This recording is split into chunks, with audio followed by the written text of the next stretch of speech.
Ok, je vais raconter ma journée au canyoning parce que c'était vraiment quelque chose de, comment dire, extraordinaire sur tous les points. C'est-à-dire que pour commencer, déjà, nous étions un groupe de 7. Et je vous mets la petite photo, voilà, groupe de 7 personnes. Je connaissais pas les autres personnes, j'étais la seule à être seule. Les autres avaient leur petit groupe d'amis, petites copines, etc. Bref, on y va. Déjà, il faut savoir que la dame, la guide, c'était une bodybuildeuse. Elle avait des gros bras, des grosses jambes. Donc je me dis, soit elle va à la salle, elle pousse fort, soit la dame, elle y va hein, sur le canyoning, elle y va. Et en fait, c'est juste le canyoning qui la muscle de cette façon. Et vous allez comprendre pourquoi. Juste de descendre, parce qu'en fait, t'arrives en haut de la montagne, mais il faut descendre jusqu'au canyon. Juste descendre jusqu'au canyon, ça te prend énormément d'énergie, notamment pour descendre.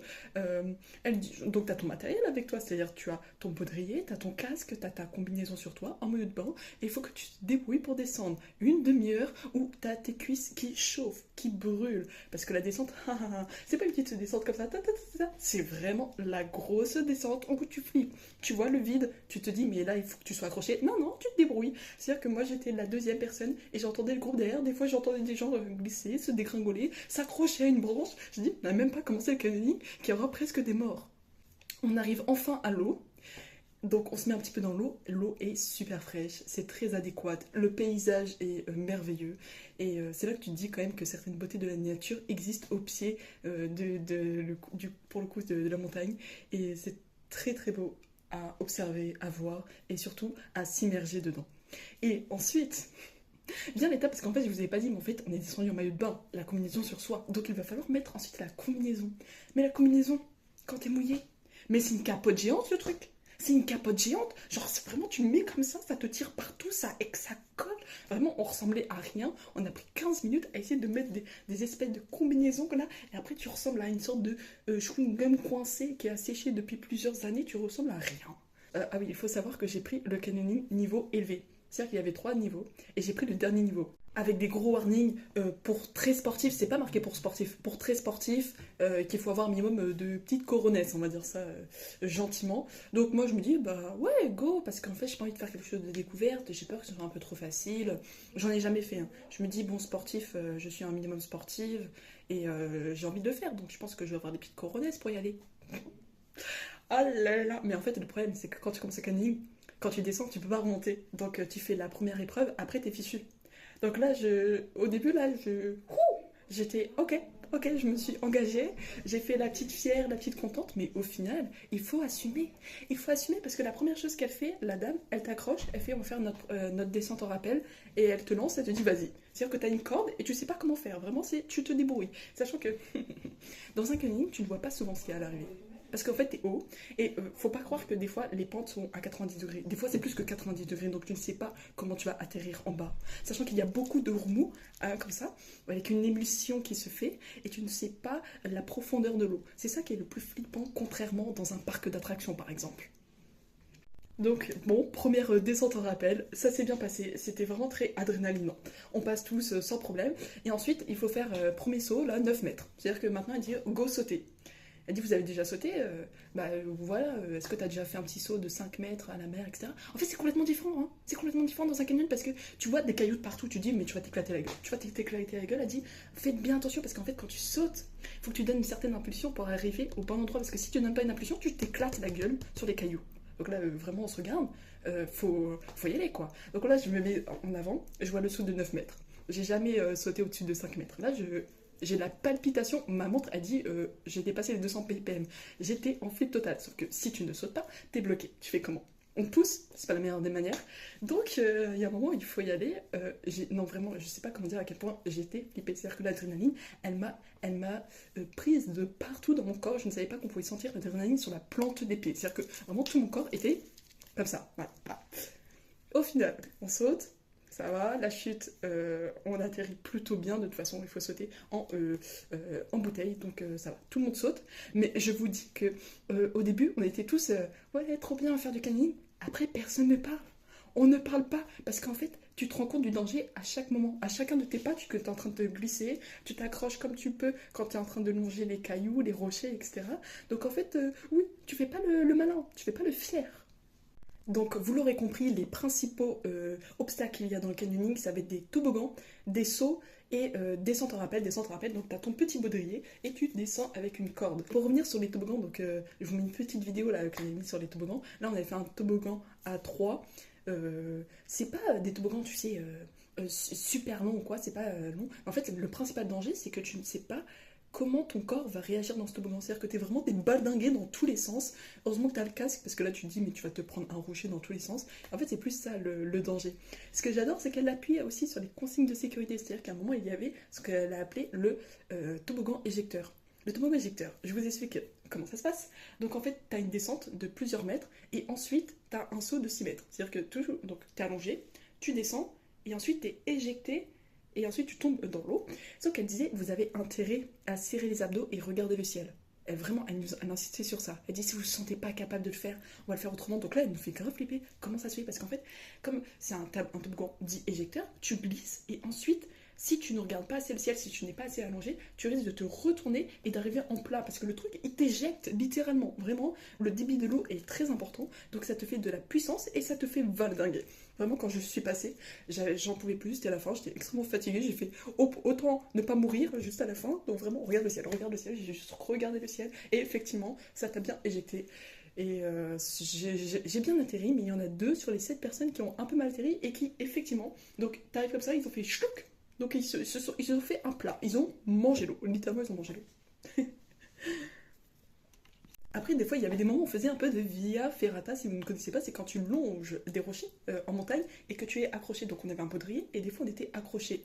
Donc tu te dis, tu te balades comme ça. Ben non, tu glisses à grand-maman. Bah oui, avec les cailloux qui sont mouillés, tu glisses. Donc en fait, on était tous à 4 pattes, on se regardait, on fait mais comment on fait pour avancer? Parce qu'elle, elle se débrouillait comme elle pouvait. Et en fait, tu grimpais, mais c'est pas, même si tu es bon en escaladeur, avec les chaussures qui nous ont prêtées, tu glissais. Donc en fait, je me dis qu'il faut pas être seulement sportif, il faut être dégourdi de son corps. Parce qu'en fait, tu travailles avec les genoux. En escalade, tu travailles pas avec les genoux. Bah là, tu travaillais avec les genoux, tu travaillais avec la souplesse, tu essaies de te rattraper comme tu pouvais. Et de toute façon, le but c'était de ne pas ralentir le groupe. Donc pour avancer, tu n'as pas le choix de faire comme tu peux. En fait, c'était surtout ça, c'est de dire qu'il y a un groupe et que si toi t'es dans la merde, c'est pas juste toi qui es dans la merde, c'est tout le groupe. Et comme tu ne connais pas les personnes, tu vas essayer de faire de ton mieux pour essayer de ne pas impacter cette communauté. Donc sachez que la descente en canyoning a duré 4 heures. Voilà, j'ai pris le forfait de mes journées. C'est un des plus beaux canyons d'Europe. Vraiment, il est dans le top des canyons. Et en fait, malgré toute la souffrance, parce qu'en fait, il y avait de l'adrénaline, certes, mais il y avait aussi de la souffrance. C'est-à-dire que j'étais quand même pas bien, on va pas se mentir. Là, je cherchais de l'adrénaline, j'ai eu de l'adrénaline. Là, j'en ai eu, vraiment, j'en ai mangé. J'ai ma dose pour la semaine. Et au-delà de ça, vraiment, j'appuie sur le fait que c'est une beauté de la nature. Ces cailloux qui ont été creusés par l'eau, qui a été presque fait comme si c'était littéralement un parc d'attractions. Tu m'étonnes, tu as de quoi t'amuser dans chaque obstacle. Aussi, c'était très dense, c'est-à-dire que d'habitude, certains canyons peuvent être un peu moins denses, où tu peux avoir des obstacles, mais plus avec une longue distance. Là, ça s'enchaînait, tu n'avais pas le temps de te reposer. Allez, dernière chose, l'eau était froide. Je ne sais pas si je l'avais spécifié, l'eau était fraîche, donc au début, en fait c'est de l'eau de montagne, tu sais, elle te paraît tellement pure, elle est transparente, translucide, et puis d'une fraîcheur, ça fait vachement bien quand on venait de descendre. Sauf qu'au bout de 4 heures, voilà ce qui s'est passé, j'ai fait de l'hypoglycémie / hypothermie. En gros, je ne savais pas que mon corps drainait autant d'énergie depuis le début pour gérer l'adrénaline et le fait que ce soit physique. En fait, c'était pas globalement hyper physique, mais il y avait beaucoup de choses. Bah, juste par exemple, quand on faisait de la via ferrata, tu pouvais pas tenir sur les rochers, donc en fait, t'es Spider-Man sur une araignée aplatie sur le caillou, comme tu peux pour essayer d'avancer.